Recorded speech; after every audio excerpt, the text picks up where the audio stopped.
কি হয়েছে একটু বলেন তো। প্রথম তো মেয়েটা আসছে দরজা খুলছি, দরজা খোলার পরে বলে ভালো আছেন নাকি, আমি যে ভালো আছি। আমি সিএডির লোক, সিএডি থেকে আমি আসছি আসামি ধরতে।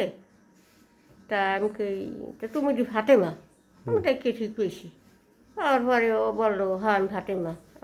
রাত খান্ডেতে আমি এই জায়গায় থাকবো, তারপরে কয়েকটা আসামি আছে আর রাইন্দা থানায় লোক রাখি আসছি। ওইখানটা আমি থানা গিয়ে ফোন দিলে আসামি ধরে লই যাম, শুধু রাতখান থাকবো। তখন আমি বললাম যে তুমি রাতখান থাকো কেমন দ্বারা?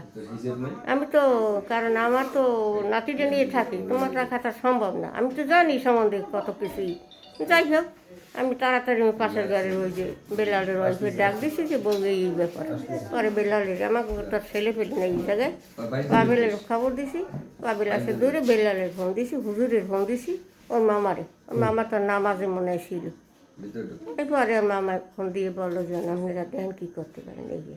আর মেয়েটা এতক্ষণ ভয় দেখাইছি সেনা ক্যাম্পে ফোন দিই বা এই সমস্ত, কিন্তু মেয়েটা কিছু বলেই নি। এই আপনার আসার পর থেকে মেয়ে মুখ খুলছে। বুঝছে